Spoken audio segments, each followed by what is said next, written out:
A very good morning to everybody that's logged in. Sincerest apologies. I'm actually in two meetings at the same time. I do have a full-time job, but I'm committed to welcoming you to this particular second in the series of flooding disasters and swift water rescue. Um, if I haven't been introduced, my name is Daya Sudat. I'm a voluntary president of Lifesaving South Africa, and it is a pleasure indeed to host you for the second in the series of this. For quite a few years, joining the Lifesaving Royal Society, but we have been working with emergency for quite long. Our experience recently was on Idai floods, a very big experience, where we joined a team coming from Durban, and we have been doing our best to rescue people along the Buzi side of the Sofala province, where it was the most affected area. But also we have been working with other parts of the country where it's needed. Recently, we tried to assist Gaza at Limpopo river side, where there is a lot of problems when is a flooding season, which is a very recurrent situation in mostly January and February of every year. We have been facing this since 2000, but the numbers of people are coming only recently, but it's a very common situation that on January and February, we have a lot of problems. As well in certain area, also in central and northern area. On the very close past, we worked on Zambezi River, where there was a lot of floods along the Zambezi River and his hands in a region of sugar agriculture. I just lost the name of the region, but it was a very big situation and bad situation on that side, where we had to assist on flooding and also giving our support on post flooding. We did a lot with some organizations of the government that were on the site, and also some NGOs that was also assisting the situation on that side. But recently, the link or the agreement with the Lifesaving of South Africa has been being helpful, and we are improving our communication and our reaction for floods in the country. The numbers are very big. Recently, this year, we had almost 200 people affected by the floods. So in central and northern of the country, we have problems in Zambezia, in Nampula. We have a lot of big problems. In Fala, we also had big floods. Also, as well in Mozambique, southern region, when the rivers from South Africa were open, and we had some problems at Beluzi and small rivers surrounding those big ones. But in the meantime, we are trying to improve. We are getting our database created in order to assist countrywide the situation of floods and emergency, where we can do as much as we can. So in the meantime, we have been working for almost 4 years. We we missed parts of the action because we were not fully legalized, but we are finishing those aspects to be a board of the government. At any time they call us or they contact us for these prevention and immediate actions. This is the current situation in Mozambique. I don't know if there is any question from your side so that I can give my answers. Please go ahead and place your questions. I'll be sharing pictures and more information regarding this at the meantime, but please be my guest to put your questions on board. Thank you. Thanks, Carlos. Carlos, can you tell us what SAM stands for? Come again? Can you tell us what SAM stands for? SAM? Salvamentos Aquáticos de Moçambique, Life Savings of Mozambique. Okay, all right. Thank you. How many people were affected or are affected every year by the flooding? In general, we have almost 200,000 people affected. Every year? Every year. That's a general because the floods can be worse or not. So every year, countrywide, we have 200,000 people affected. That's a large number of people affected. Well done for your work there. Anybody else have any questions for Carlos? Yes. Job. Bom dia, Carlos. Tudo bem? Carlos. Obrigado. Obrigado. Yeah. So my question is very simple. It's quite interesting from what you have just told us. Now, I just want to know what kind of training do your team have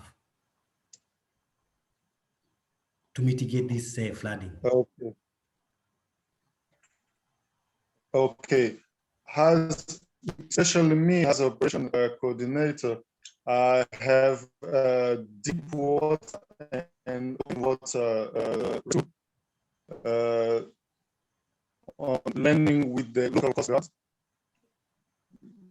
I mean, I was joining. I learned from coast guards. My crew is doing well. So I said, I've learned from Coast Guard here, the Army, deep open water rescue, but trying to improve to other people the training that we receive from Deben Mr. Shayne gave us training what open deep come again. Apologies, Carlos, your connection is very weak. Yes, I understand. I'm trying to prove it. I said that recently a team from South Africa, Sheldon, came here and gave us a training on life-saving in swimming pool. We are waiting for training on open waters rescue for a large number of people. We have only 8 people with the training now. We are trying to spread over the other provinces of Mozambique the training of life-saving. It's the basic training of life-saving. It's not a high training, but just a basic training. I don't know if you get me through. Thanks, Carlos. Job, it's been outreaches into Mozambique, a number of them. So there have been, but the initial focus has been upskilling their lifeguards in their swimming pool qualifications.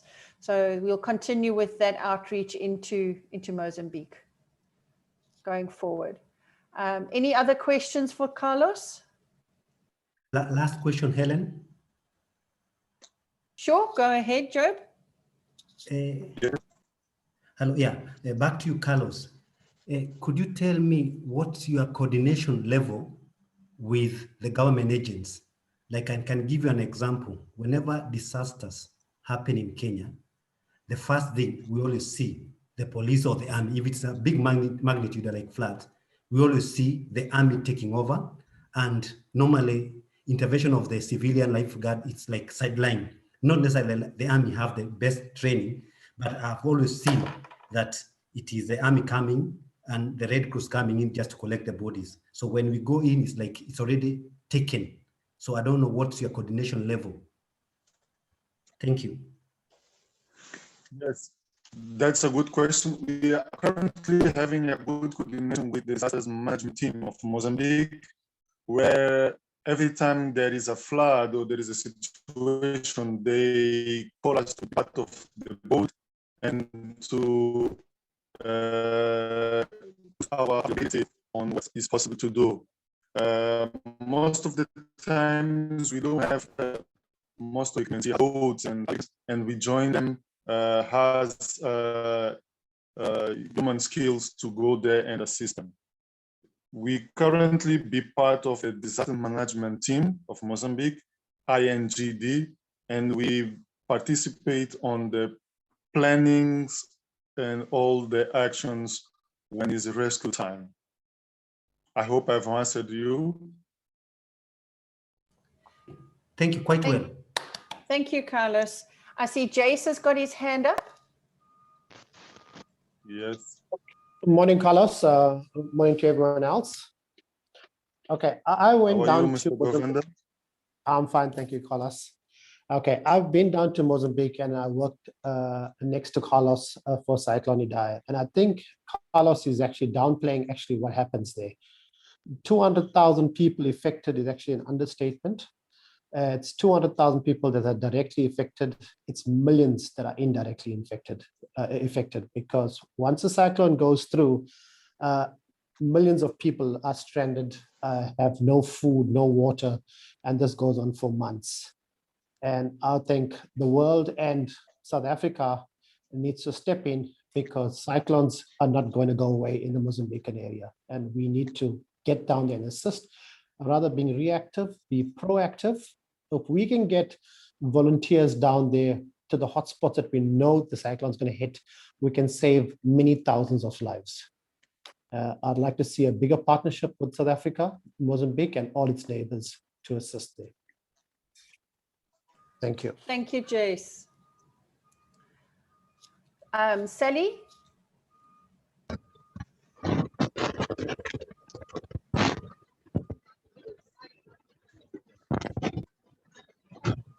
Sally, we can't hear you.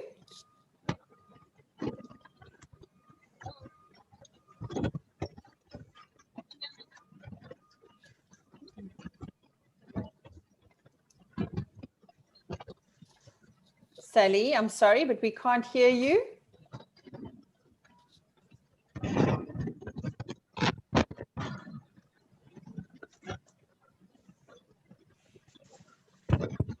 Hello. Okay, now we can hear you, we can see you. Yeah. My question is, what ages do you start the life saving in Mozambique, Carlos?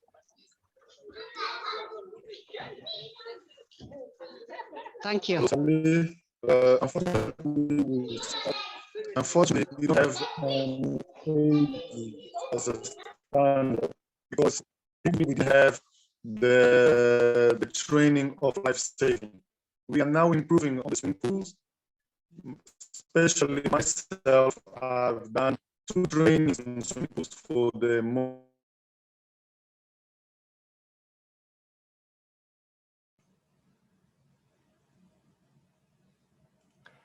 Carlos, I think switch your video off so that the bandwidth is better, and we will maybe hear you.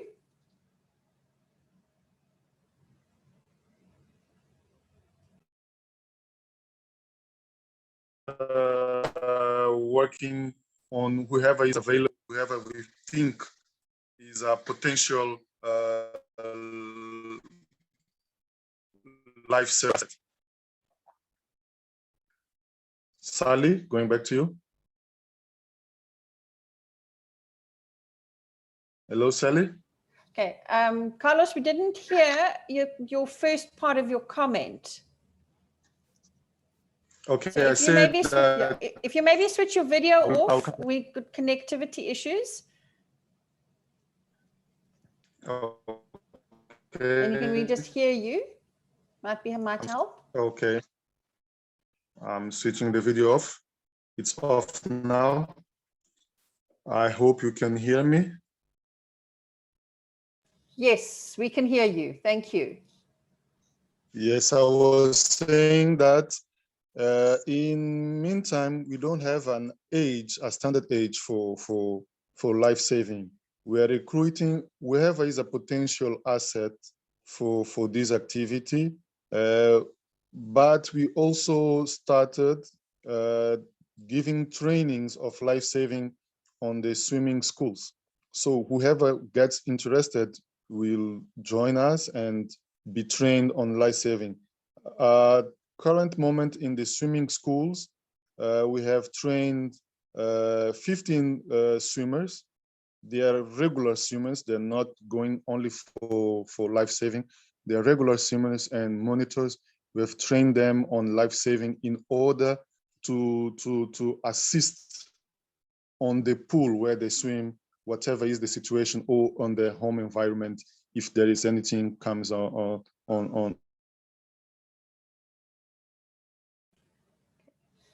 Thank you, Carlos. Sally, does that answer your question?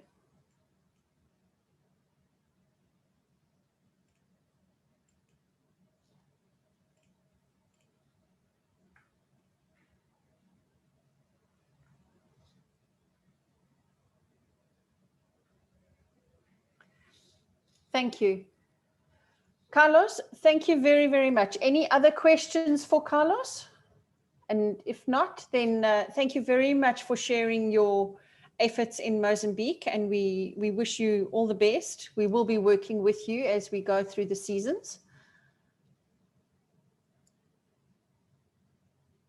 I don't see any further hands being raised.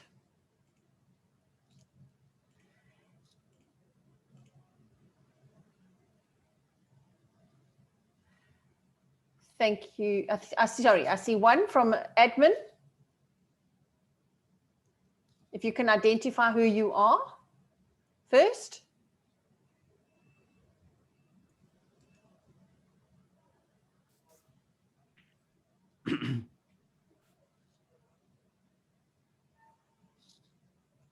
Helen, can I come in? Yep, you can, with pleasure. Yeah, I'm suggesting is maybe there are connectivity challenges. Can we just ask the participants to put the questions and comments in the chat, and then we'll take them, once the presentations. So maybe I'll suggest let's go on with the presentations, and we'll come back to the questions and comments in the chat section. Thank you. No problem. No problem. Carlos, thank you very much for your time and for sharing your stories of Mozambique. At this time, I'm going to hand over to Dr. Shayne Baker and Adrian Mayhew for them to follow up on the second part of their webinar series, looking at the 4 stages of flooding. So I'm going to hand over to Dr. Baker.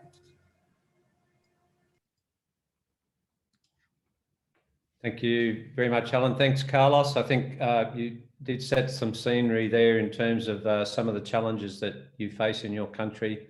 And as you highlighted, the life-saving training is certainly invaluable. But what we'll be able to show tonight is that it's important to build on that and to really get the maximum benefit from the volunteers that you have and that you're working with in Mozambique.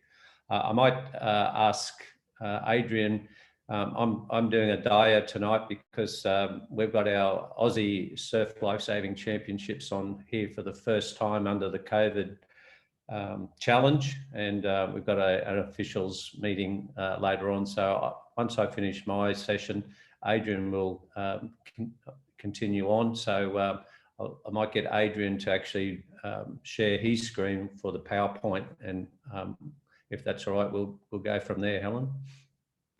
Perfect, no problem. So while Adrian's mastering his technical skills, I'll just perhaps talk a little bit about the last session. I did intend to put out a little bit of a report, but I think just for those that either didn't come into it, or just for those that have short-term memory problems like myself, we use the opportunity to explore some of the lessons that have been learnt in some of the other areas where there's significant hurricanes, such as the US and North Carolina, the storm events that we see in the UK, and how that impacts, and as well as a chance to actually think about the fact that as the sea levels rise by 2050, that anybody that lives within close vicinity of the ocean, which at this stage is estimated to be about 600 million people, are going to be affected. I think the other thing that Carlos highlighted in his own example was that in a lot of cases we've seen that there's agreement throughout Europe, the UK and the USA, as well as Australia, where not only do we have to have people in our own environment able to respond, but in the case of significant events, we need to be able to call on neighbouring countries or agencies as well. So one of the comments that Adrian can be quoted against was that we can't win a war against water. And I think that's something that we sometimes think that with all the technology, that technology will solve it, or more people will solve it. We can't win the war against water. Water will always win. We also introduced people to the United Nations Sendai Agreement and the 4 priorities there about understanding disaster risk, strengthening our disaster risk governance, investing in disaster risk reduction for resilience, and enhancing disaster preparedness. So that was really what we covered in the first one. So as we move through, and we've picked up on the survey, and we are intending to have another survey later on to also get feedback from participants, because obviously we're using a webinar-based training model, whereas what we'd normally do is try to incorporate some form of actual training in some of the skills and the activities with the equipment. So moving on, so today we're looking at the 4 phases. So next slide, please, Adrian. And the next one.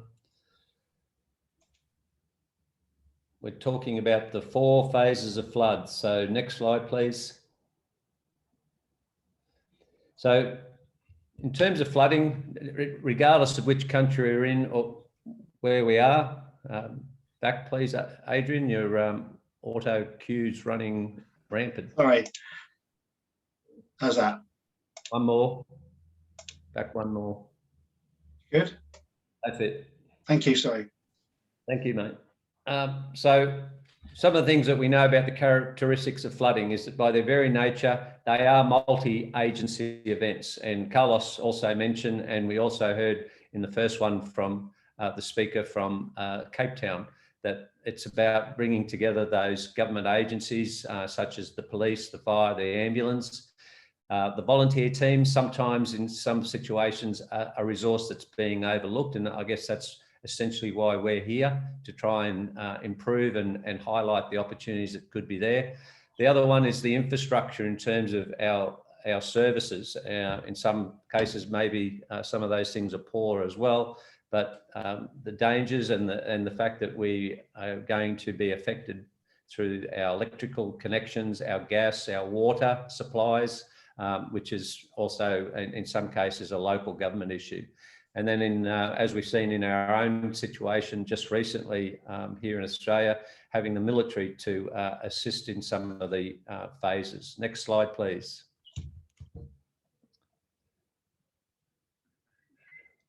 So as we said, floods by their nature are multi-agency, multi-jurisdictional events. So they do not respect authorities and boundaries. And as we saw here, and steady. Sorry.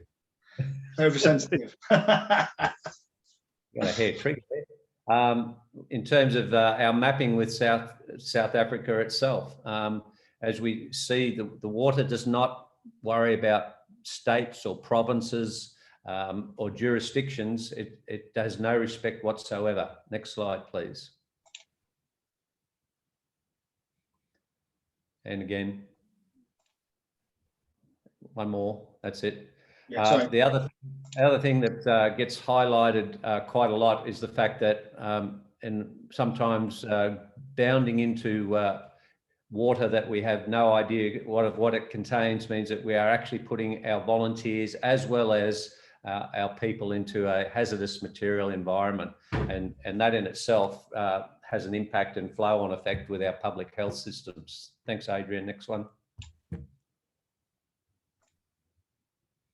And again, and the other reality of flooding is that when we experience significant floods, it's a long-term event. It's not something that comes and goes.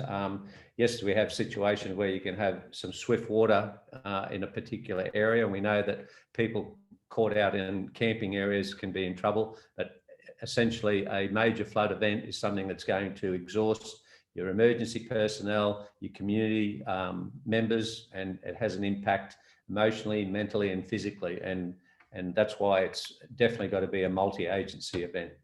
Thanks, Adrian. So the first phase is known as the pre-flood, and we'll talk a little bit about some of that. So that's the situation. As we saw from the first presentation or first webinar, sorry, we're increasingly able to work with our meteorological people to identify what sort of events there are, how significant they may be, and then be able to use that, the time, knowing that there is a flood imminent, to how we're going to pre-plan and put our resources together to be able to respond. And that also requires the capacity to educate the public. And again, through the first survey, the idea of the communication is so important. How are we going to communicate that? What if there is no power? What if there is no cell phone communication links? So how do we get that information out there? What training do we need to have there and then on the ground as part of that pre-flood?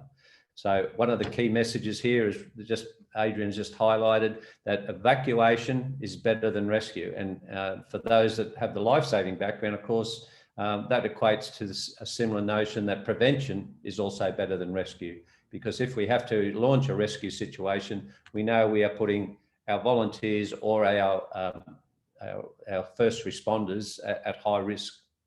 So there's some of the things that we need to take on board straight away. So thanks, Adrian.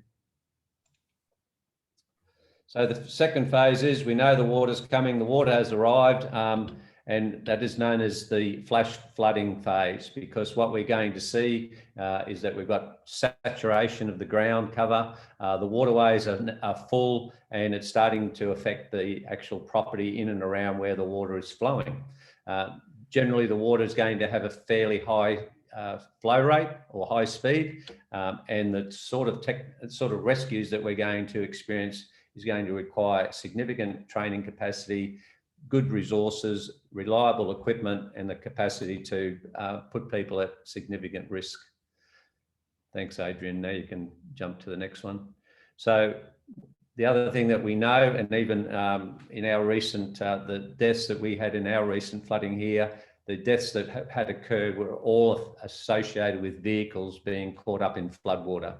So obviously, when you see the diagram there, vehicles add another domain that no lifesaver really has a lot of experience in, and it's an extremely high-risk technical rescue activity. Thanks, Adrian. Then we moved into the third phase. So the floods have come, the swift water has come through, but now our riverbanks, I think this image was from our Townsville floods early last year. The speed drops and we have the riverbanks just bursting. So we're now losing land and losing houses under that and people's living areas. The infrastructure is totally compromised because we don't know what the roads are like. We don't know anything about what's going on underneath that water or what's come through with that water. Containers we saw in the recent floods floating downstream, as well as houses that got washed away. Rescues are probably less, but we've got evacuations still happening because of the fact that people are losing their land area. In some cases, they're going to be cut off, and as the waters rise, it becomes a rescue evacuation. So that's the expansive stage. Thanks, Adrian. Hello. Oh, good. You got that? Yes. Okay. So now we move to the fourth phase, which is our recovery. So we've now seen the waters are starting to recede. We still have significant hazardous material issues because we really have all sorts of sewage, all sorts of other contaminants that have now been caught up in this water. And anybody that goes into that water, even though the temperature might be nice and warm in countries like Australia and South Africa and other African nations, we still don't know what's in that water. And any sort of cuts or injuries are only going to make that situation much worse. So the risk of injury is high, as well as the fact that we're probably going to see those. We also need in that recovery very careful inspection of the infrastructure that we've got. So such as roads and buildings that have been compromised by the actual flood event. Thanks, Adrian. Are there any questions at this stage around the four phases, folks? I don't see this. I'll let you look at the chats or if there's any questions at this stage, Helen. I have not seen any hands being raised, but if anybody wishes to ask a question, you are welcome to. Thanks, Helen. So what is the plan? So just as a slight introduction before Adrian, is that when we go back to that whole concept of knowing that there's a flood coming, what are the concepts, what are the parts of that pre-plan? So the first one is, and I guess if I use the sort of the QA sort of model of who, what, where, when and how, who's going to be managing the event? Is it going to be the military? Is it going to be some civil body? Is it going to be a life-saving organisation? Is it going to be fire and rescue? So there needs to be one point of contact that's going to manage the entire situation. When we see, for example, when we have an issue in surf where there's potentially a drowning issue, our legislation puts the police in charge. But when we work with the police, the smart police say, we don't know what goes on out there, we'll work with you guys. So the idea of management is, again, understanding what the multi-agency groups actually bring to the service. The personnel, well, who have we got? Where are they? Who are they? What training have they got? Are they trained in what aspect? Are they going to be good in terms of some of that initial pre-flood evacuation, or are we going to use them to support people that have experienced floods and then need some sort of support? Evacuation centre, where are we going to take them? So some of that's around the equipment. And then is the equipment suitable for, as we said earlier, fit for purpose? We cannot just take a boat, any sort of denomination and say it's going to be suitable in all flood situations. Thanks, Adrian. So one of the important things, again, in terms of that, and for those that raised it in the communication issue, is gathering the facts, because if we have multi-agencies and people in different locations, they're going to be experiencing different aspects and impact of that flood. They're not all going to have an expansion. There might be some areas that are still in the swift water.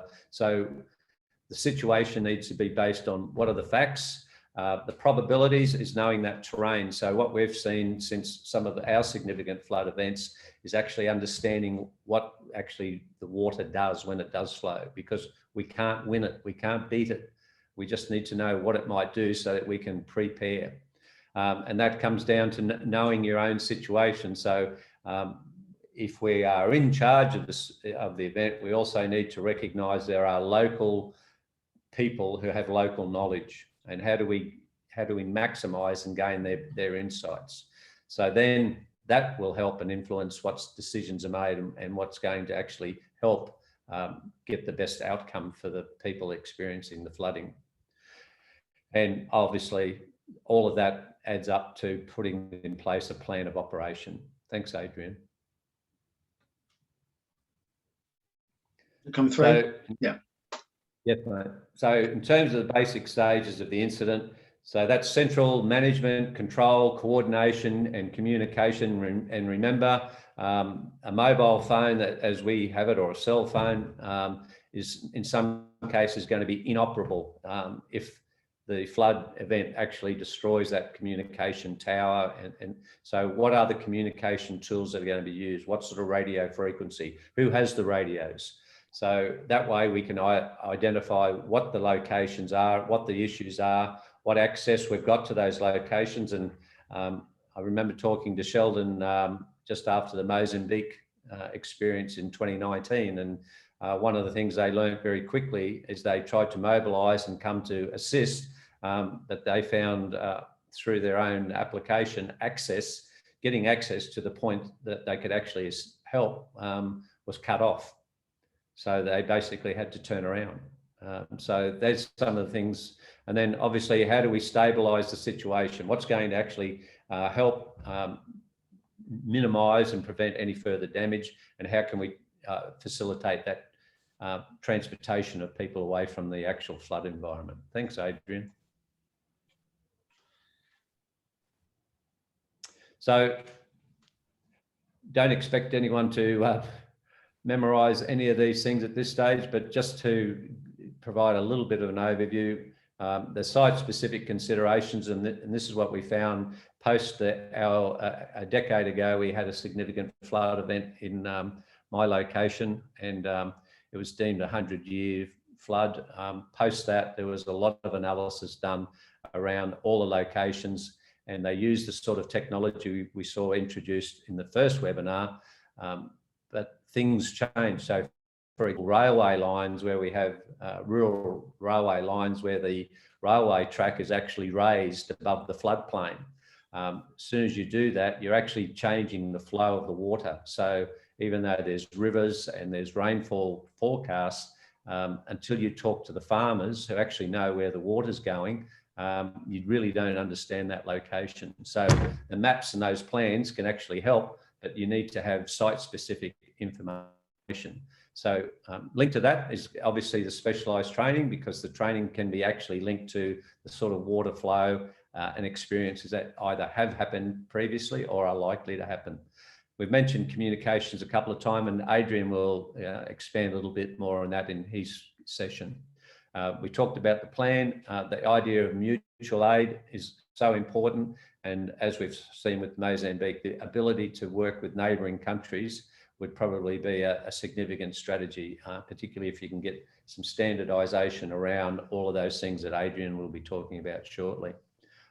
Any particular hazards in the area, particularly around some of that infrastructure, and again, that equipment. Thanks, Adrian. That's me. Oh, yep, there you go. So thank you very much. So the next part of, and I lost my notes disappeared on me during that, so I can certainly relate to you, Carlos. So Adrian's going to talk about the actual, some of the techniques and strategies that have been developed through some of those significant events that we've highlighted. And as you can see here with the image from the Charlotte Fire Department, Adrian's had some first-hand experience with it. And thank you very much for your time. And I hope we can continue to learn and share as we go through the series. So thanks, Adrian, and I'll leave it over to you, mate. Thank you. Thanks, Shayne, and thanks very much for those great wise words. And I wish you all the best with sport. Stay safe, my dear friend. So thank you again for inviting me, and hopefully we can run through this incident management model that will help you prepare as we funnel through the series, when the next part of the series will be about equipment and the specific smaller specifics of flood, and then we'll talk about the training standards for you to understand how this all works. I like this picture a lot because it shows, in essence, we've got Charlotte Fire Department there, we have the British Fire and Rescue there, and we also have volunteers there with Adam Milne, who's actually in the middle with the black shirt to the left of the yellow shirt from Charlotte Fire Department. So it shows that volunteers and first class emergency responders can work together and do need to work together. So this is the Tempo E model. It gives you a middle management incident command to hopefully allow you to make decisions more effectively. And my acknowledgements are here from lessons learned that we have used from the UK and in Europe, is from the Charlotte Fire Department and North Carolina Emergency Management. And with particular thanks to Jeff Dooling, who's now he was retired chief, but he's now the director of the International Fire Chiefs Association. So my specific thanks to him. So the Tempo E model, in short, is this mnemonic that covers these kind of hits of areas to think about: time and temperature, energy and equipment, movement and measurement, plan and personnel, operate and evaluate. So we're going to go through these and a little journey to help you think about your tasks, and hopefully this will help you become better managers and being able to prepare and operate during a flood disaster. So with time and temperature starting off, the greatest influence on tactics is the choice of the ability of the victim to assist the rescue. Very much in our life-saving days, and I'm sorry I'm going to be slightly contradictory of the original talk, reach, throw, wade, row, go on helicopter or helo, is actually, it doesn't quite work like that in flood world. The picture here on the right is this gentleman holding on to a road sign, and he's holding on for dear life. The point being is, when you come to flood world and flood training, you think that you can throw your throw bag at somebody like that who is semi-hypothermic with water temperatures of around 6 degrees, and he's hardly got any clothing to keep him warm. And the point of this is, do you think this person who's holding on for dear life can hold on to a rope that's only 11 millimeters in diameter with his hands, totally hypothermic? His hands aren't going to operate. Probably not.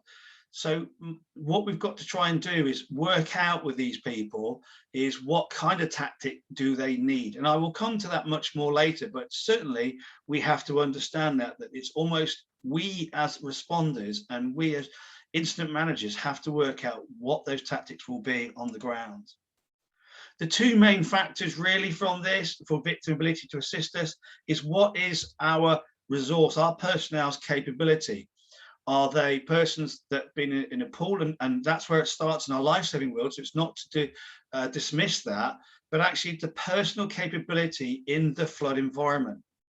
And the reason why I'm highlighting this is America have killed firefighters in flood rescue. We in the UK have killed firefighters for not understanding that flood rescue has very specific characteristics which are different to normal river or normal day-to-day activity in the life-saving world. The other part of this with this victim is how experienced are they in the aquatic environment? Are they helping us? Can they help us? And do they understand the water? We obviously don't know that, but we know that in our life-saving world, how many times we've used a rescue board where we've got somebody on the rescue board and that victim has kind of helped us to get them on the board effectively. And we call that victim school, where when we train together, we become so used to helping each other that actually we get the certificate for being in victim school. That's not going to happen with real life people who are struggling to survive in flood water. And we also need to know how long have they been in the water for, because of this superficial hypothermic state, the superficial skin cooling that's going on between 4 and 25 times cooler than air. It's rapidly cooling with the water, but also we're dealing with a hypothermic level. So if we know from the science that a core temperature of 37 degrees plus or minus is going to be reduced within an hour to about 36 going on. And then that second hour, their core temperature is rapidly going to go, which means their ability to assist you or their ability to think is massively reduced. And therefore our tactics will have to change because they won't be able to help us. The other thing is about our stages of rescue. It's all very well talking about what we're going to do. We've got a boat, we've got a helicopter, we've got some sticks, we've got some PFDs, life jackets, we've got some dry suits. But how long does it take to activate that response time? How long does it take you from travel from A to B? How long does it take you to set up at the rescue site? And how long will it take you, those rescuers, to be there? And also, what is the recovery time? And we've just done some new research with Portsmouth University to actually work out is these responders are burning about 800 calories per hour. That's equivalent to you guys running 6 mile or 10K road race. And they're losing about 800 to 1,000 milliliters or a liter of fluids per hour within their activity. So we do need to make sure that these guys, men and women who are helping, are being properly looked after. The main thing in all this is too often we try to use a tactic that's way too complex and takes too long to establish. And simple things like evacuation early and moving people early is far better than having complicated rescues. And I don't know if you've heard of this mnemonic KISS, which means keep it simple, stupid, is always keep this simple. It's really important. And if we hopefully meet up in the future face to face, we can certainly show that the simple tactics are far better than having big stuff. But you do need almost strike force teams with a boat capability and a helicopter rescue and how they interoperate with each other. So energy and equipment. So this is a nice picture of our guys paddling. We teach the guys to paddle non-powered craft before we give them power. So using your maps and your charts and meteorological advice, you need to map out or work out how much water is coming down your way. What is the gradient of your land? Are you near a mountain region where water will run down that way? How much volume of water is going to affect you, and how much volume of water where it starts to have flash flooding phase 2 or expansion flooding at phase 3, so you can prepare early. What is the water speed doing? Because you'll find that water speed has a huge effect. Water speed at 3 miles an hour, so that's walking speed, or 5 kilometers an hour, is just about the level that we as rescue swimmers could just about operate in. After that, it's too dangerous.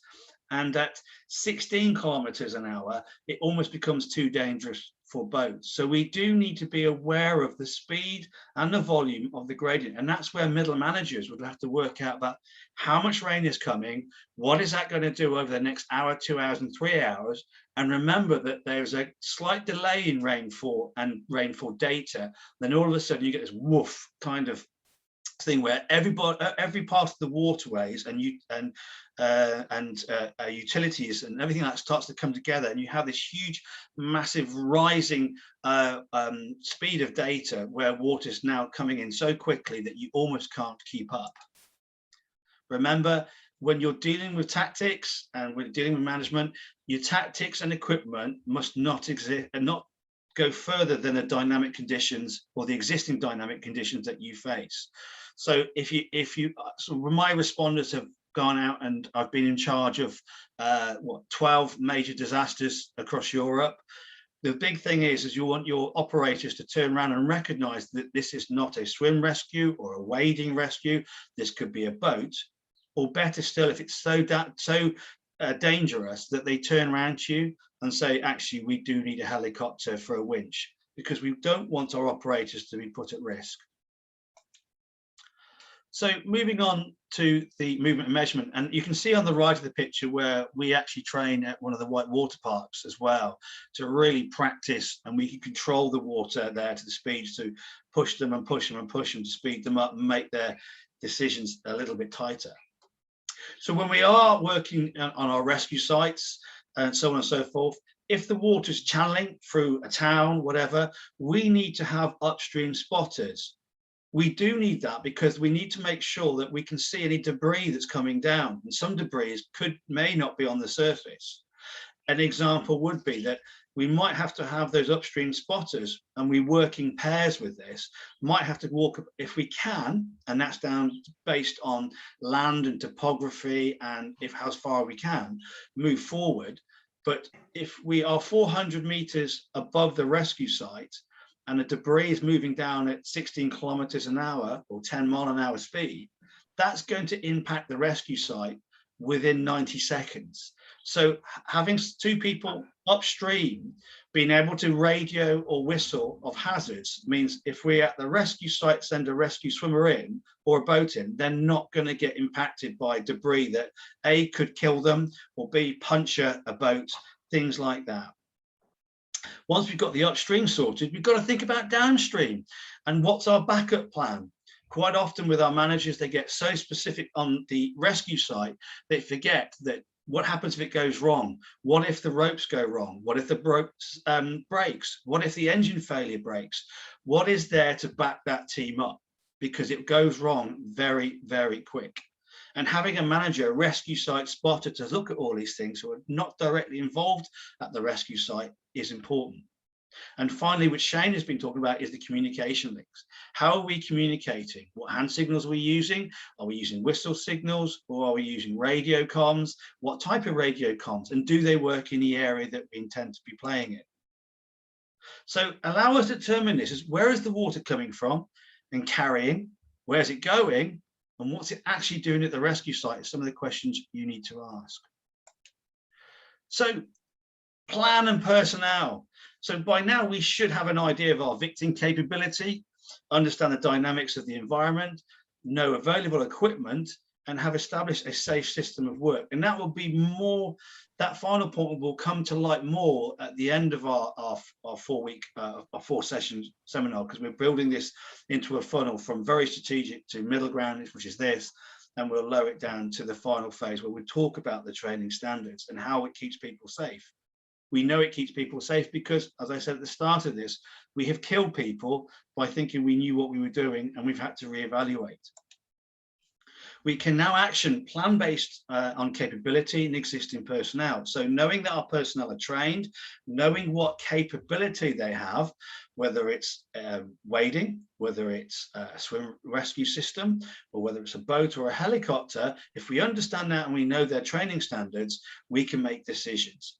And any tactical plan cannot exceed the capability of those who are carrying out.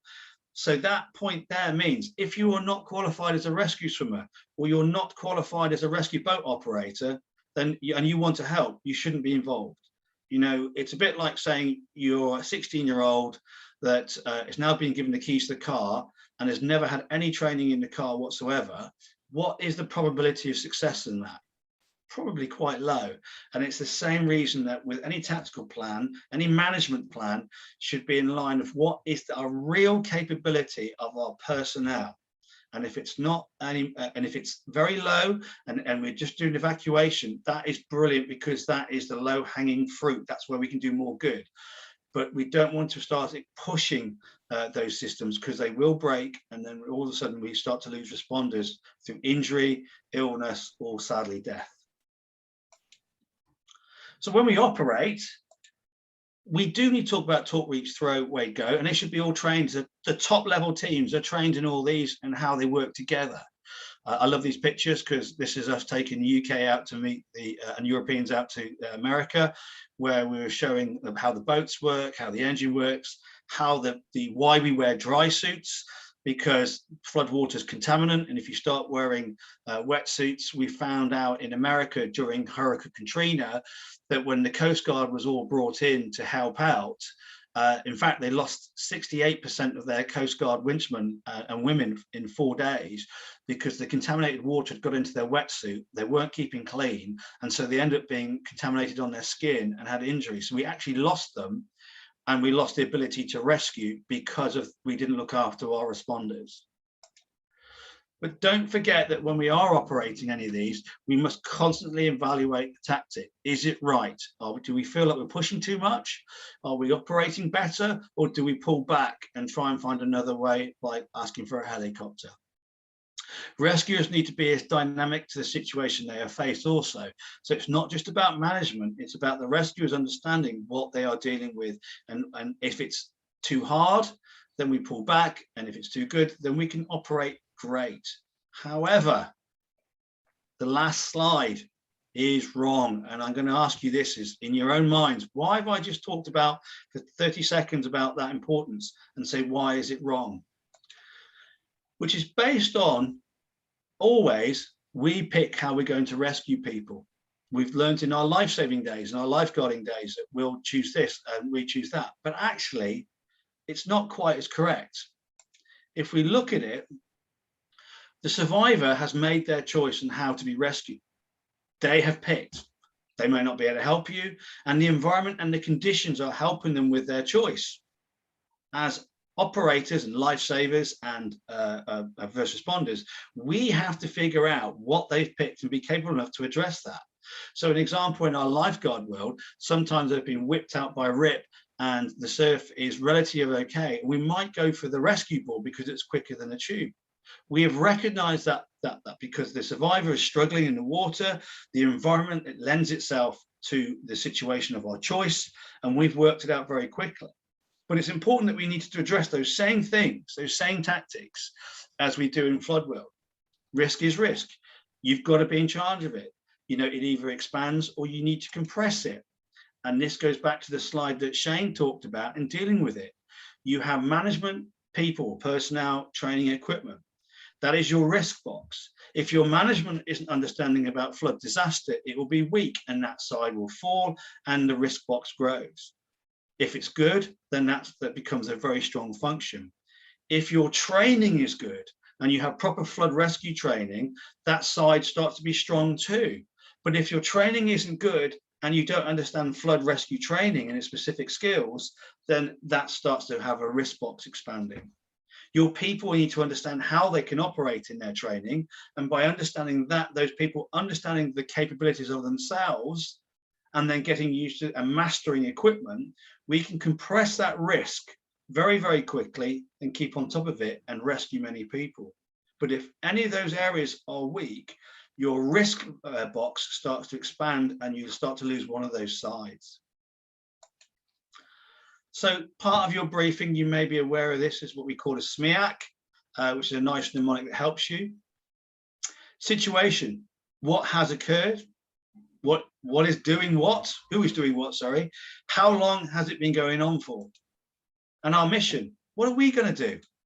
And our execution, how we will deal with it, what equipment, how much personnel do we need, and for how long?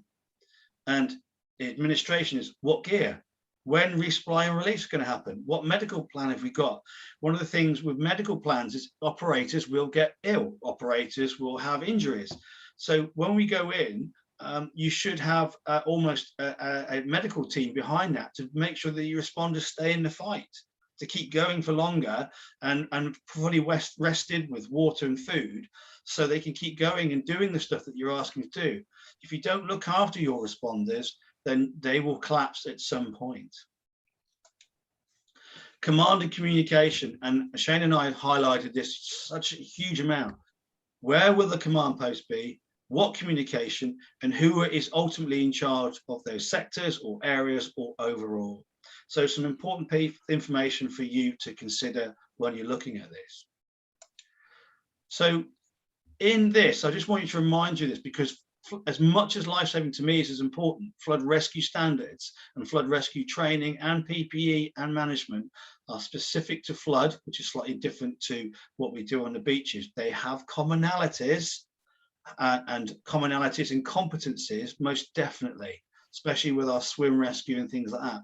But there are differences in understanding the risk and the hydrology, which is very important. So why do rescues fail? So first of all, failure to understand moving water, failing to understand the speed of water. So an example of loading on that, a force of water on your body at just walking speed is about 60 kilograms on your body.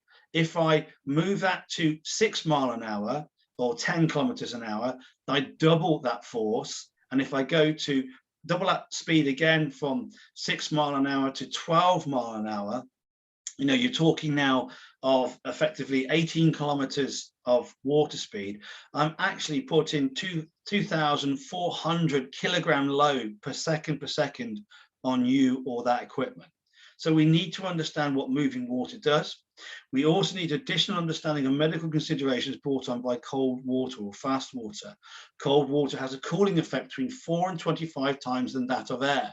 So if I put you in a swimming pool or in the ocean with your birthday suit on, you will cool down about 4 times. But if I'm moving very fast moving water and water that's either cascaded from the sky to the ground, it's going to be a lot colder. So that will have effect on your body and the responders' bodies as too. Inadequate training in rescue techniques and in particular flood rescue techniques. I can't stress this enough. I'm again in the UK, I'm dealing with 2 incidents where firefighters and the management team have forgotten about the basics, and we've had a major accident over here. So my job is to try and build that standard back up. So specific training for flood rescue is really important. Lack of teamwork, and when I say teamwork, lack of the ability of the team to work together, lack of the team and the incident management team to work together, and the lack of the teamwork between strategic and middle management and the people on the ground. Underestimating the involvement of rescue logistics. More means more means more, and you know, I can't stress enough how more people that you will need to make sure that works. And just to give an example of where America have moved on now to another level anywhere else in the world, that they take a whole logistics team of search and rescue people, welfare, medical, food, and so on and so forth, to ensure that people are kept fully supported as they go through. Rescue and recovery approach without distinction. So what does that mean? Recovering people is usually where we find people that have passed away and lost the fight. And rescue is where we get people either rescue evacuated or rescue from flood water.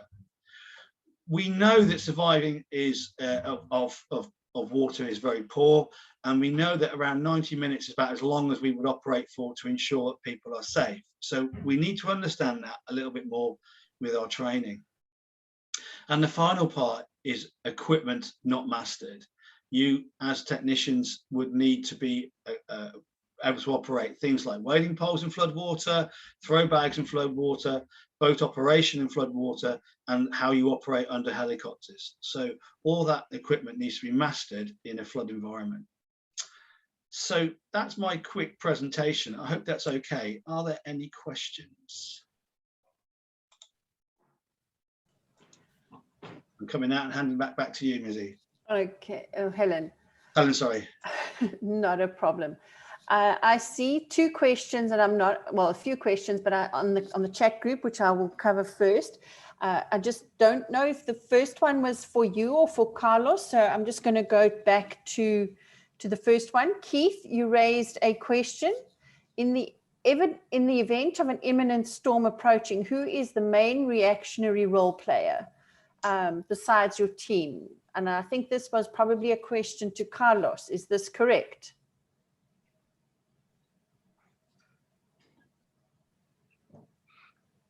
Keith?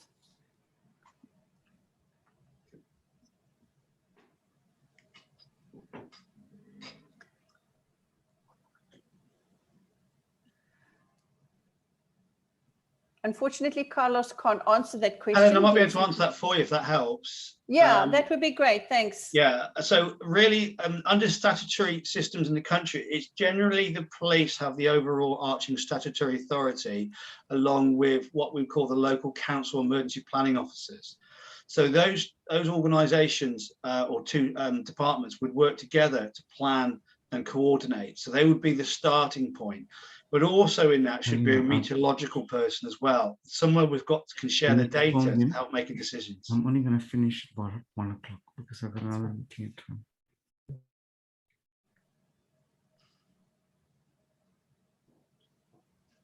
Does that answer? Thank you. Yeah. Thanks a lot. Helen, can I just come in? Yeah, I noticed the 2 questions in the chat, and Adrian, I'm sure, can handle them.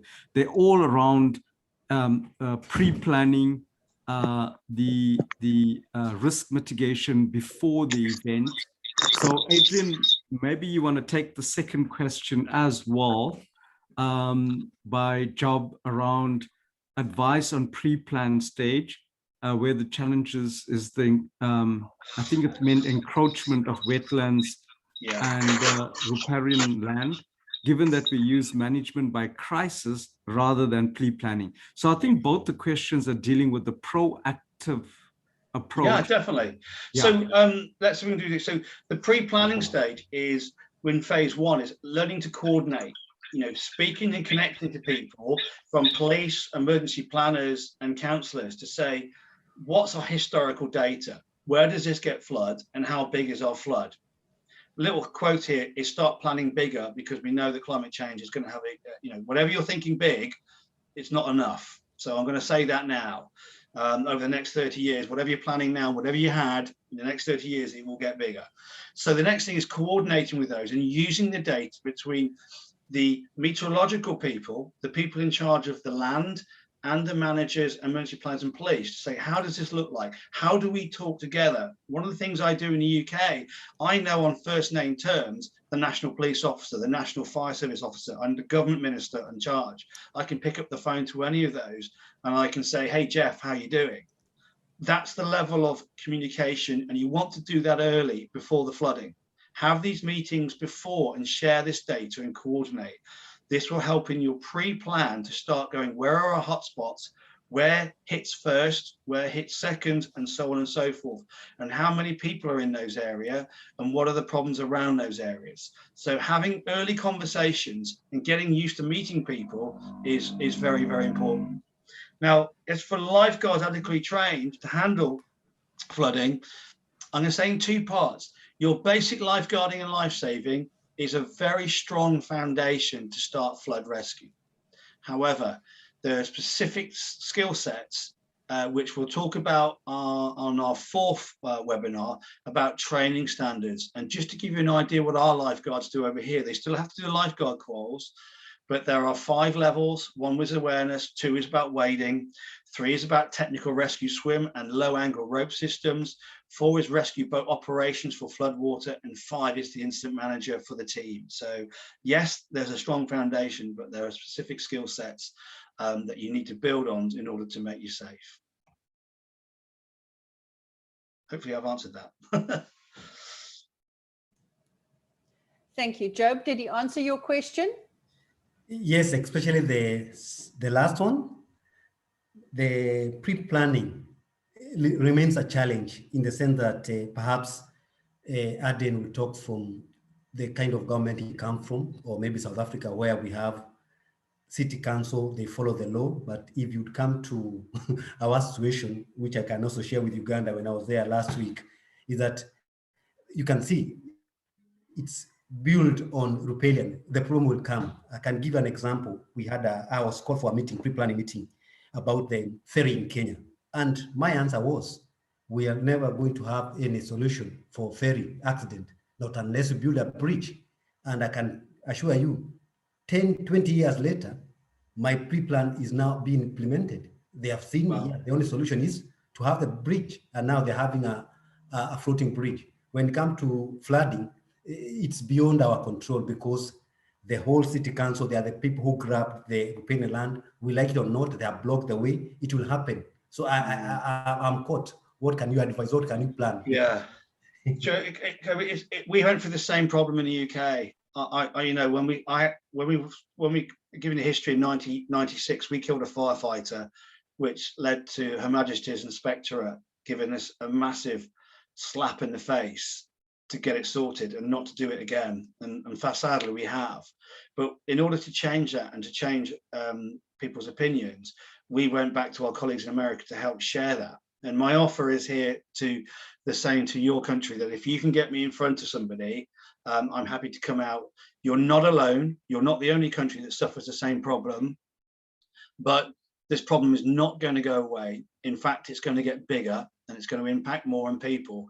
And the cost of training and equipment and pre-planning certainly outweighs the cost of the disaster.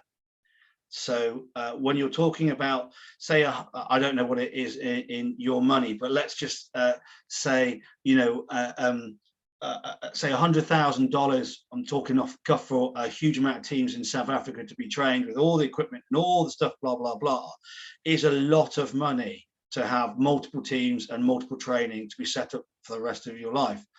But that is nothing compared to the billions of dollars that it will affect your country against those disasters. That will go on and on and on. And the point being, it's not going to be, when Katrina 2005 Katrina landed, that came in 2003. They haven't finished paying for it. And so the point being is that if they don't want to plan for disaster, then they're going to be paying an awful lot more. And whereas if they put in a risk plan to help train and advise, and usually the ratio is between 91, 92% against flood defense and that 8% against equipment, training and personnel, that starts to have a huge effect and starts to save lives. And one person is worth for a Western economy, it's worth about £1 million for their life of what they contribute. So, you know, to lose people and lose lots of people is a huge loss, both emotionally and physically, but also to the economy as well. So it does make sense to invest in that way. And I'm very happy when COVID sorted to come over and help you guys out, because we went through the same problem. And we've got a little down curve right now where we've had a new rotation of a lot of people over the last few years have retired, and we're having to remind them of their duties. So, you know, what I'm saying is, you have a friend here, we've gone through the same problem. It doesn't matter where you are in the world, you're going to have yes people and no people, but the thing is we need to educate. Okay, thank you very much. I see there are two questions. Job has invited you to East Africa to come and run some training, which, as you say, you'll do it when it's when we're back to being able to travel the world far more easily than what we are at the moment.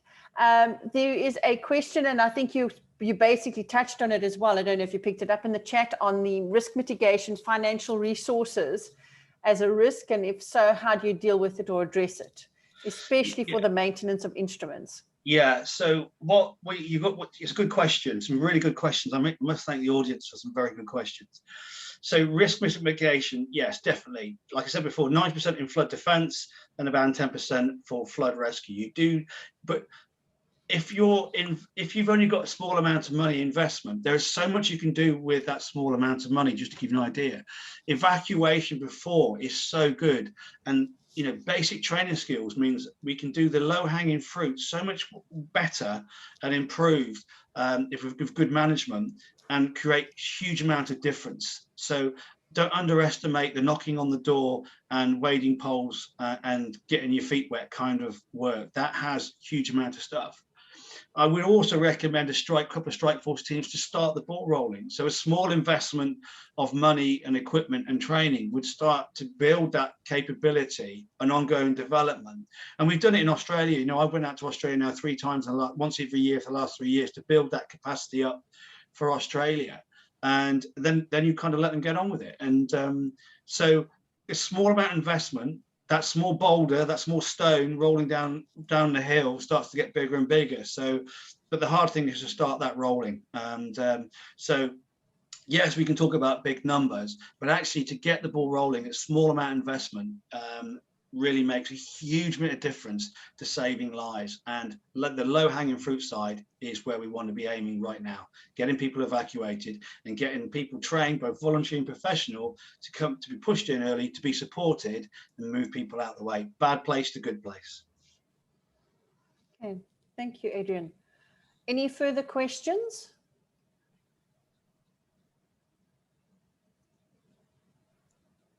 I don't see any further in the chat line, and I don't see any hands being raised.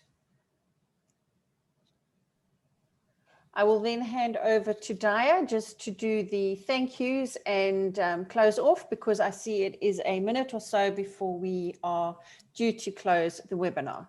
Thank you very much from my side. Okay, thank you very much, Helen, for the opportunity to close. If you can just give me sharing rights, I just want to bring up one slide. But before that, once again, I would like to thank each and every one of you for your attendance. I should have mentioned at the beginning, maybe Helen has done that. We have an apology. We should have apologized for our Chief Coordinator, who is Mayedwa, who is the Voluntary Director of Drowning Prevention in Lifesaving South Africa. As we mentioned, he's actually teaching in this time.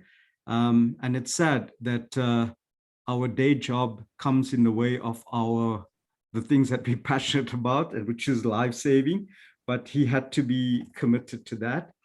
I want to take this opportunity to remind that the next two seminars is on the 6th and the 27th of May. And I'm glad that you are going to stay the course with us. As Adrian mentioned, this is a very incremental process. So we'll actually be able to take you through the process incrementally.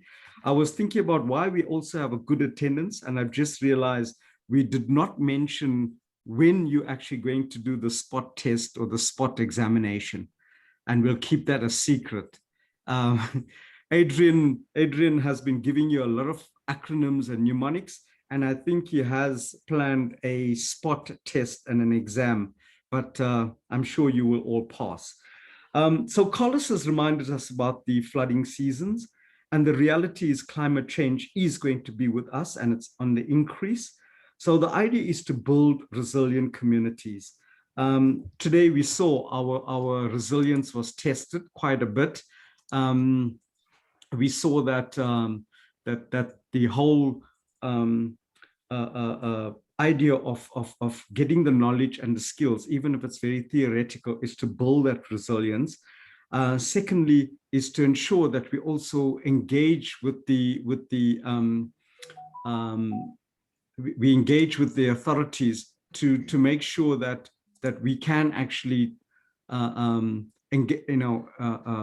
challenge them to provide the resources, to provide the training, so that at the end of the day they can actually they can actually come to the party. I'm just trying to share one slide with you for the South African context. Let me just see. Helen, do I have sharing rights? Your screen is visible to everybody. Oh, sorry. So stop sharing until you're ready to share. Oh, okay. Sorry, my apologies. Okay, I just seem to be okay. The screen that I wanted to share with you was basically to show you in the South African context, and maybe we'll send it to you in the notes. In the South African context, what we have seen is that there seems to be in disaster management, there seems to be, are we able to see that slide, Helen? Share it. Just one, just bear with me, sorry.